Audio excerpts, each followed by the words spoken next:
Alright, guys, this is a day two continuation of yesterday. When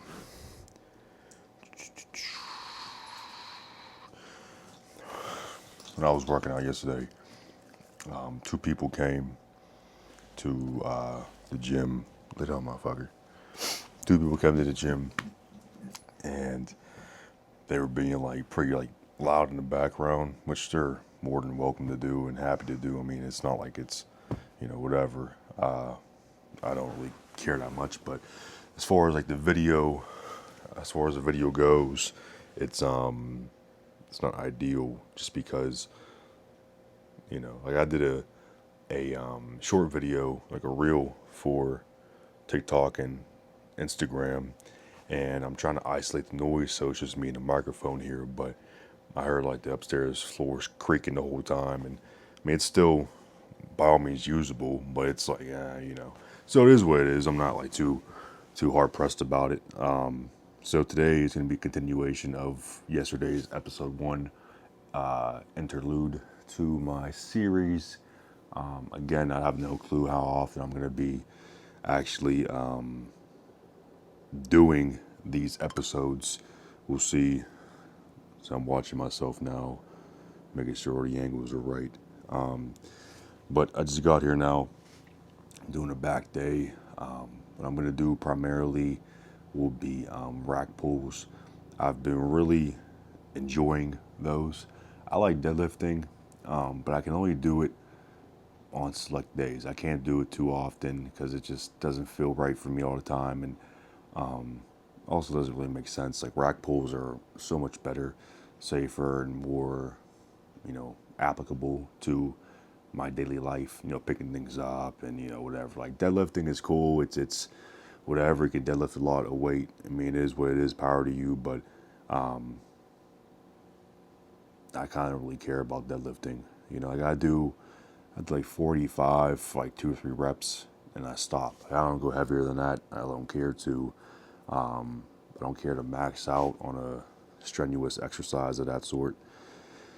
But what I'm gonna be doing is rack pulls, pull downs, and curls today, and then Tuesday when I do my secondary back day, I'm gonna do more rows than anything. So as I sort of stagger my workouts, on episode two of this series, I'm going to talk about and describe my workout plans that I do, and I'm going to talk about how I stagger my workouts and just what works for me. We're all different. We're all not by the book, to put it in simpler terms. So me doing my workouts the way I do them, how I stagger them, how I space them out, whatever, works for me. And a lot of people think that just because it works for me, it'll work for them. And I always tell people be cautious of that. Don't always take that, take it with a grain of salt. Don't just copy what I do and do what I do because, over the course of, so I'm 22 now, and I started working out when I was 14. So, roughly 7 to 8 years, pretty much. Maybe 5.5 of like, hard weight, and then like 2.5, maybe two even of calisthenics and body weight and lightweight things, book bags filled with books and rocks and everything, and doing push-ups and pull-ups. But over the course of that time, from me being 14 and now 22, I've already figured out and went down the whole line of, does this work for me? Okay, yes, no, yes, no.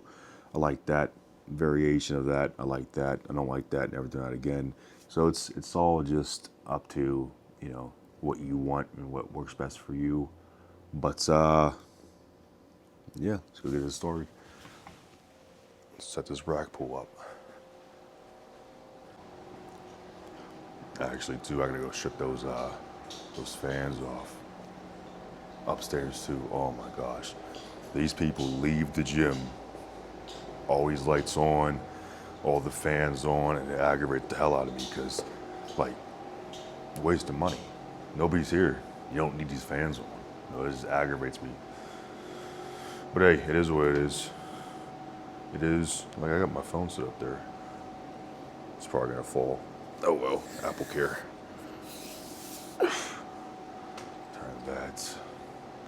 Turn that around. Actually, this might be set up perfectly for Nita 4. Yeah, that's perfect, honestly. That is perfect. So guys, how I do my rack pulls is very clear cut, very simple. It's a rack pull, okay? Nothing too crazy.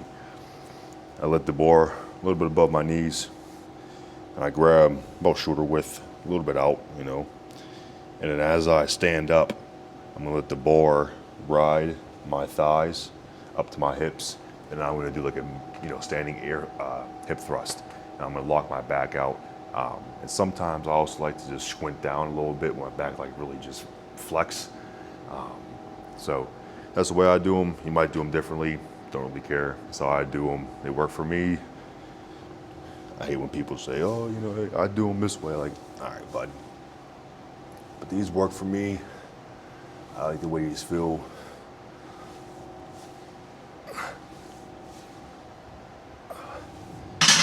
Every time I do a back workout or leg workout, not really chest workout just because you can't really crack your chest, but every time I do a workout such as this, as I warm up with just a bar or just, you know, a lightweight on the machine or whatever the case is, I always like to obviously loosen myself up, muscles, joints, but I also like to crack everything I can. So when I'm here and I'm coming up, and I squeeze, I want my back to crack if it has to. If it doesn't have to crack, I don't force it. But sometimes there's air pockets in my back for me just driving here or laying down on the couch or whatever, bent over to car detailing all day. So sometimes you do have to, you know, crack it, loosen it up, dead hang, let your spine decompress. But the way I really stagger myself here is I warm up just a bar, then I go here, maybe like 5. I don't let the bar touch the pins. I lost count. Whatever. And I just work up to 225. And then once I hit 225, as I'm about to now, I do maybe 3 sets of this. Just so that my muscles can get used to a moderate weight. Now, if you're watching this, you might say, oh, 225, it's a lot of weight for me, this and that. And if it is, it is, you know. I'm at the point now, 225 is like a lighter slash more manageable slash moderate weight for me.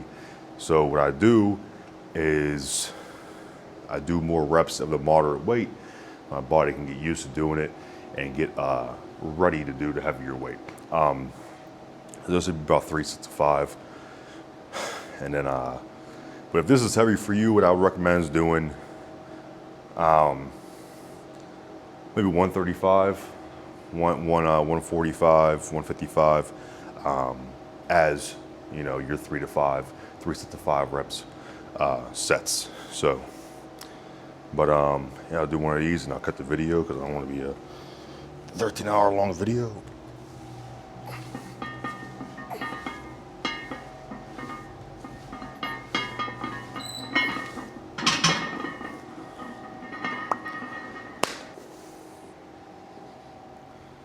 Yeah, guys, change of plans. I did my 3 sets of 225, and honestly, my lower back wasn't really feeling the absolute best. I had 4 cars to detail today, inside and out. So, my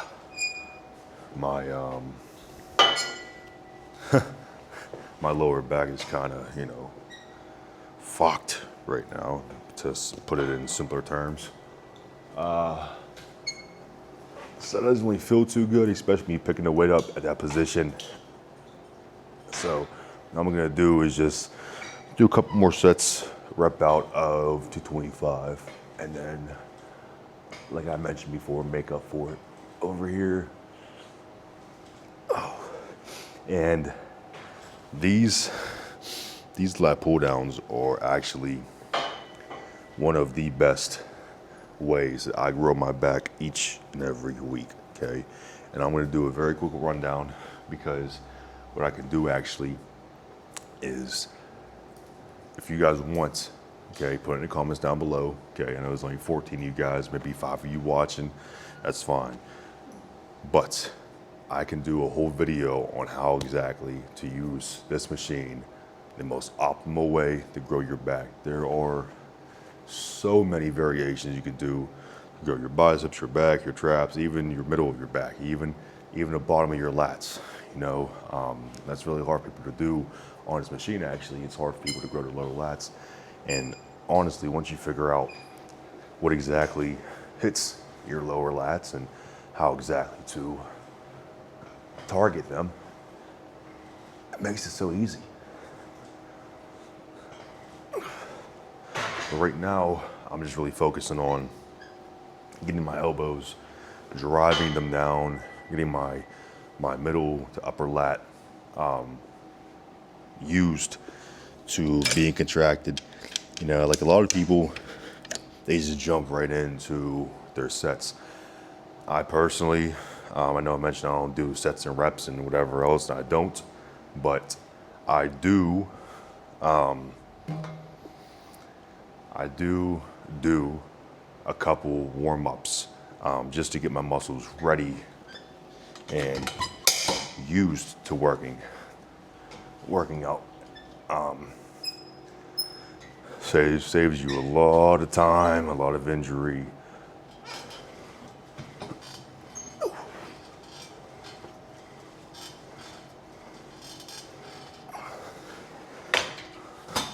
Now, I'm not gonna go too heavy today on these. That might be the heaviest I go. These weekend workouts are weird sometimes because I'm detailing all day. Oh, excuse me, all day on the weekends. So detailing the cars are very labor intensive in and of itself. Let me go turn these lights on here actually. I don't want a dark background behind me. I don't want people sneaking up on me. But it's very labor intensive. So my forearms are always going, legs are always bent. I'm always, hunched over in the car. My neck, contorted, looking under the seat, whatever else. Let's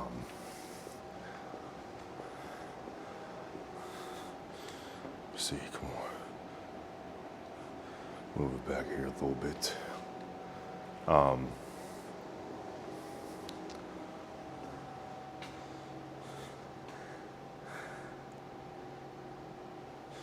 I'm gonna show you guys actually the best way to grow your biceps on a lat pull down machine. This will work if you have a two-stage setup here, if you have a single bar, whatever, it'll work on any lat pull down machine. So I like to grab, if you guys think about the YMCA song, YMCA, right? When you do the Y, wherever your arms go up, that's where you want this to be at, okay? So just, I don't want to call anybody stupid. Don't want to do it. But when you do the YMCA thing, nobody goes like this, okay? So don't think that's what I'm talking about. Nobody goes like this, okay? It's a natural, cut it right in half, just arms up, okay? From there, you're gonna grab the bar. So whenever I do the Y, that's about where my Y is, okay? A little bit outside shoulder width, okay? Or a lot bit, I guess you could say. But when I come down, I'm going to drive my elbows down, but in front of me, okay? And as I do that, I'm gonna curl my wrists and I'm gonna flex my biceps. Now, of course, your back is getting worked out here, so don't think you're not working your back. But primarily, you're doing your biceps here, Okay, I'll show you guys in real time. I'll do a different angle for you, whatever. So, I don't know if you guys can tell on that angle, but my elbows are coming in front of me. And when I am down here, I'm really squeezing my biceps. And also your chest will become squeezed as well, you know, but it'll be a nice little, you know. Do as I say. No, don't do as I say, do as I show you. Because some of this shit is confusing to tell you guys, honestly. Do my best. Some of it's fucking crazy. You know, I always tell people you gotta feel it. You gotta do it yourself one time. You gotta figure it out on your own. But again, up, down pull through the pinkies, drop your elbows down in front of you, squeeze your biceps. And I'm not bringing it down to my lower chest, and I'm not, you know, whatever. As far as my biceps, right there. Squeeze them up. Okay. The reason we do these to make them short, quick, simple, and easy for you to understand. That is 130-ish, about whatever, you know, because of the pulley system. So basically 130 pounds, okay? If you're doing that, you can do more reps because your back is involved, your forearms are involved. You can, who's that? Jeez. You can do more weight, more reps, and you can do a nice double workout, I like to call them, because like, you know, when I do my squats sometimes when I squat down, I come up, I do a calf raise at the top, okay, double workout. You're doing 2 muscles at once. Obviously your legs are a lot more than 2 muscles. Your back is more than 2 muscles. But for conversation purposes and explanation purposes, I say 2 exercises at once, 2 muscles at once, because, you know, your back is this big and there's 12 different muscles, or however many muscles are in your back, right? I'm not gonna lay them off every single muscle, okay? But lat pull down, bicep variation, phenomenal. Try them out, they're great. I already got like a nice pump too, you know. I like when this light's on here and I'm wearing a cutoff shirt over there, because when you come down and you squeeze to your front double bicep, so you know your bicep just pops and it's underneath tension, so it's a lot larger than it would be if you were just flexing it on its own. So a nice little confidence boost as well. But those are phenomenal to do. Try them out. What I'm gonna do now is I'm gonna go over, do rack pulls back there, do a nice little back and forth thing, a nice little superset. Actually, I like how it follows my face. Like, watch this. See if it can keep up with me, King. Damn, that thing's fast. Oh man, that thing is fast.